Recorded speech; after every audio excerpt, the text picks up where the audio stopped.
So ladies and gentlemen, welcome to Roma Theory. First of all, how did Christmas go? Mine went well. I ate a lot, received amazing gifts, spent some precious time with my family. It was amazing. Let me know in the live chat how your Christmas was, what you ate, some traditions, what you received. It was great. But now we're back going. The festive season is almost done. We've got New Year's now. It's time for New Year's resolutions in a bit, and I know the team needs to have some serious New Year's resolution to try and accomplish something which would be very much deserved, seeing the results we achieved over the course of the last season. We've shown everyone that we want to get back in Champions League, and that hopefully these New Year's resolutions go well. But yeah, I mean, we've got a long way to go until the Serie A restarts. We've got 8 days. 8 days doesn't sound like much, but it is actually a lot. Many things can happen in these 8 days, linking to the transfer market, linking to the team.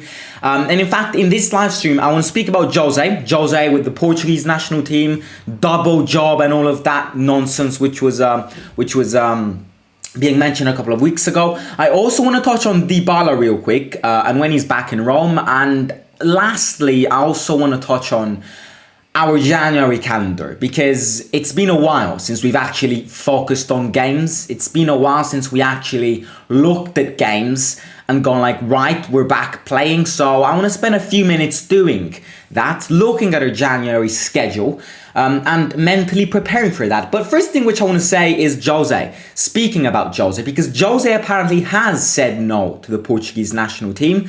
I got called clickbaiter for that, but apparently he has said no to the Portuguese national team. He has shown full loyalty to Roma. He is under a contract at Roma which links him until summer 2023. He wants to, in fact, I actually read this article which said how Jose's big objective at Roma is to make Roma win the league. Jose's dream is that, and the 3-year contract plan definitely suggests that. We've talked about this already. First year is Conference League, second year is trying to get Champions League football, and third year is to try and push, give it your all best for the league. It's going to be tough, but Jose has his own dreams, and his dream is to make this team, bring this team back to where it belongs, bring these fans back to where they belong, and Jose's dream is to make Roma win the title. Now, there was a lot of talks about a double job between Roma and Portugal. Realistically speaking, what were the chances of even seeing that happen? Jose is a professional, and I know it's tempting to say yes to 2 very juicy offers, but Jose is a professional, and I'm very glad he said no, because in a live stream we've examined all of the pros and cons. The cons largely outweigh the pros when it comes to actually following a double job, a double employment in both teams. So it's good that he said no. We don't want our attention to be split between national team, between a club football. We don't want Jose to get away from the Roma's training session when he has to go and meet with the Portuguese national team. We don't want that. And I think the Fredkins have made it clear. The Fredkins have made it clear how they don't want Jose to have a double exchange. And don't get me wrong, this power of Jose saying no to a double exchange makes himself look really good to the Fredkins, because he's shown loyalty. Now it's tempting to... First of all, one thing which I definitely already mentioned, Jose is not a national team football manager. He's a club football manager. He works with players. He needs to live with players constantly. You see the players in the national team, like twice every 3 months. Jose is someone who works with players day in and day out. This doesn't mean that one day he'll say no to the Portuguese national team. I think Jose will end his managerial career at the Portuguese national team. But as things stand, Jose's got this contract. Jose's linked with Roma. Jose has seen the enthusiasm, the amount of passion that Roma fans want this and give to this team. And Jose wants to give them back what they deserve, which is winning. Now, this is the reason why Jose said no. This is why Mourinho said, no, I'm not taking double job. And as much as the Portuguese national team may be more ambitious than Roma, I'm linked to this club. I want to bring this back at the levels where it belongs. I owe a lot to these fans because they've shown me massive respect from the first day to the last day. I am not going to leave Roma. That's essentially what Jose said. But there's a massive but in this. Jose has kept his promise, but there's a real but. Jose has claimed more power. Now, this is, you see, now the ball is not on Jose's side anymore. The ball is on the Fredkins side, it's on the ownership side. Now, Jose has done what he had to do, which is promise the Fredkins that he won't take a double job, that he would say no to Portugal, that he would say yes to Roma, link with Roma, stay with Roma. That's what the Fredkins wanted to hear. The Fredkins heard this. But Mourinho is the first one to say, right, I want to continue with this club, but you have to give me more power. Meaning, if there's one player, I know, and again, Jose knows what realistic means. Jose knows that Roma will not be able to compete for massive prospects, massive talents. Jose knows that Roma can't buy Mbappe up front. He knows this. This is why he accepted a move to Roma. However, Jose has made it clear to the Fredkins that if he asks for a player specifically, for example, Fratesi, then that player has to be given to him. Meaning, at the end of the day, Jose has claimed more power. And this power has to be given to Jose. One, because he was loyal to your offer. He could have said, I know, it would have made him unloyal because you're under a contract with Roma, so saying goodbye to Roma in the middle of your contract is definitely something which would have hurt. But now he needs the backing. Now, I definitely think 100% the summer transfer window, if it wasn't only because of free agents, I think it was a solid transfer window. The reason why everyone is going, right, the transfer window this summer was absolutely crap is because of the injuries which have made that transfer market look like crap. I completely agree. We can't only buy free agents. And I completely agree with that. But it's also wrong to say that this summer transfer window was completely abysmal, because it wasn't. Jose was happy with this summer transfer window. It's the injuries which killed this summer transfer window, made Dybala, Wijnaldum and all of these players injured. So right now, the players are back. Wijnaldum's almost back. Dybala's back and all of that. Things are getting serious. Jose needs that backing. If Jose doesn't get good backing in the in the January transfer window, and Roma don't get top 4 and Roma have a shit season, then I'll be the first one to say Jose will leave at the end of the season. If Jose stays for next season, then the summer transfer window needs to be what Jose wants. So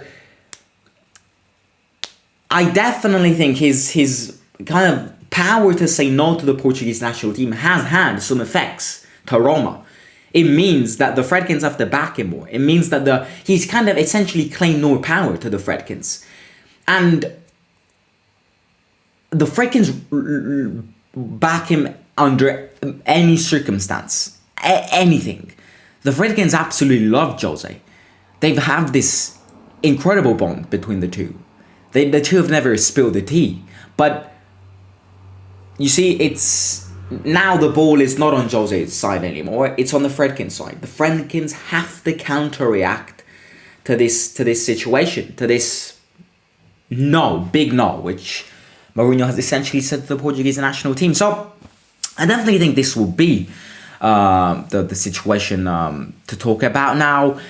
Speaking about Dybala real quick, Dybala is back at around the 29th. Obviously, the fact that he won the World Cup meant that he took a few weeks off.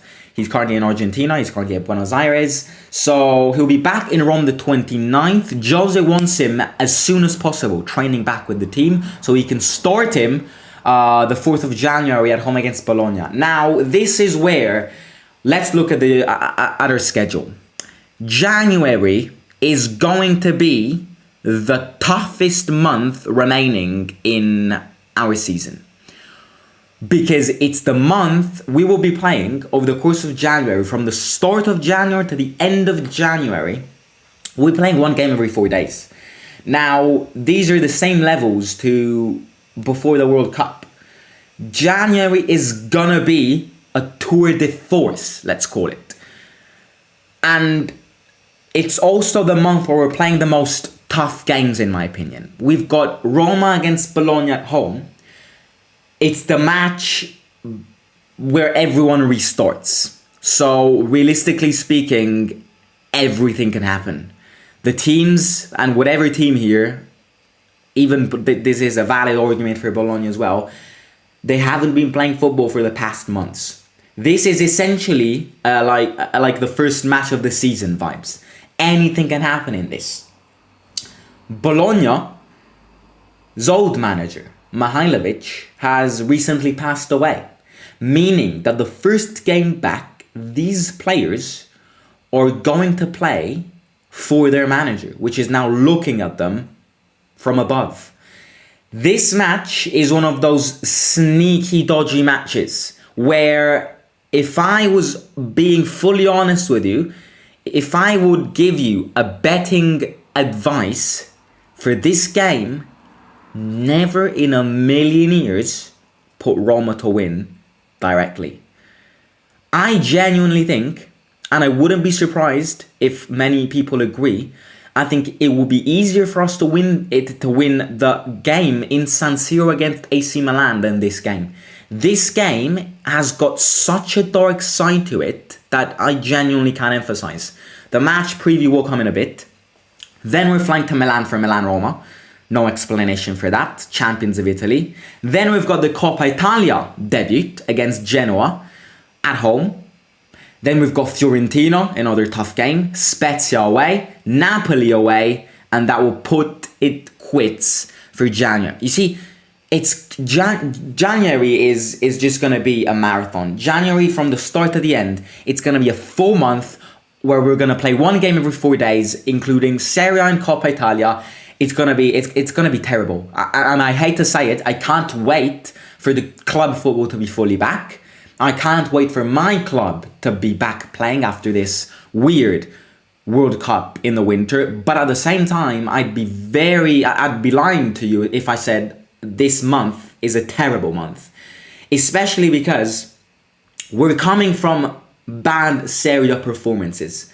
We're coming from a period in the Serie A where everyone thinks we're bad, everyone thinks we can't score, everyone thinks we don't create chances, and therefore we need a reaction. And if we don't grab a reaction over the course of the first month of being back, the hate is going to continue and it's going to make things worse. Then February, Europa League will be back, but obviously we have to think about January first. So yeah, February is going to be tough too. I'm not saying that February won't be tough, but January, the rhythm of January games is gonna be a killer, because, you know, let's not forget the last time these players played a solid, high intensity game was a few months ago. So restarting like this after a few friendly games in Portugal, in Japan, and all of that, it's not the best situation, but that's what we have to do. Our objective is to get top 4. Our objective is to try and get in as furthest as possible in the Coppa Italia. Our objective is to get as furthest as possible in the Europa League. It's very easy for us to go, yeah, that's our objective. Oh, yeah, that's our objective. The team has to step up. The team has to step up performances. This team has to step up mentality. I think, especially towards the end of the first half, that the mentality was lacking. So, I mean, we'll be ready. I mean, we have to be ready. Not we. We don't have to do anything. They have to be ready. We'll be ready here, commenting games, match previews, press conferences, live watch-alongs, all of that will be back, as well as the transfer window restarting in January. It's going to be a great month. I'm not hiding that, but But yeah, it's also going to be a very tough month. It's also quite a bad month because I've actually got my first AS level exam in January. 9th of January, I've got my maths exam, which is my only exam in January, which is good because I've got friends who've got multiple exams in January, which sucks, but life is life. We'll get through it all. So yeah. Right, let's read some comments.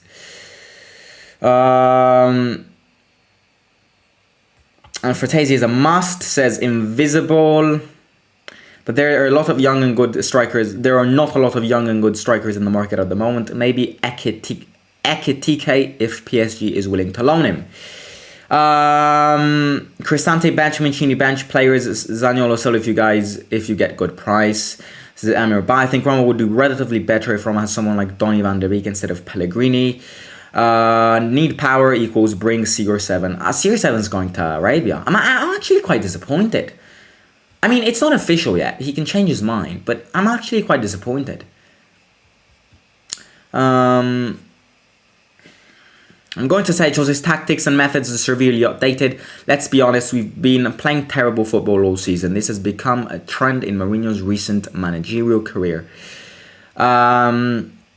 I can agree that Tammy hasn't scored goals as many as we were anticipating this season yet, but he hasn't done a lot of great things and making right plays, playing unselfish. Speaking about Tammy Abraham, Tammy has announced a few days ago how he's gonna have a baby. Now, that is revolutionary. Not that, I mean, I wish him all the best, not that I care that he's having a baby, but it's revolutionary because it finally reveals what Tammy's internal private matters were all about. Now, Tammy was having a football crisis, but much of this football crisis, said by him, is because he was living something internally. So the fact that him and his girlfriend, Christmas Day, have announced with an Instagram picture that they're having a baby is revolutionary. Again, I mean, his name is Tammy. His brother's name is Timmy. Wouldn't be surprised if his child name is Tommy, but at the end of the day, that is something to say. Like, I mean, her girlfriend had a big belly, but you see, it's been a while. I mean, looking at the pictures, having studied biology GCSE, I can say that it looks like her pregnancy was on for quite a while. So it's definitely something which they've been hiding for quite a long while. Does that mean, now that they've revealed this, Tammy will be back, ready? Who knows? That is something to take in consideration, though. Are you excited about Sobakin? I am. Sobakin should be with the team in a few days, so we'll definitely keep you updated when it comes to that. I'm looking forward for sure. Right. I'm glad everyone's excited for the start of the season again. If you haven't already, please make sure to smash that like button, subscribe to the channel, share the link of my channel with your families, with your friends, with your dogs, cats, grandparents. And yeah, I'll catch you tomorrow with more transfer news. Simon out. Preparing New Year's resolutions because we're almost there. I'll catch you soon. Simon out.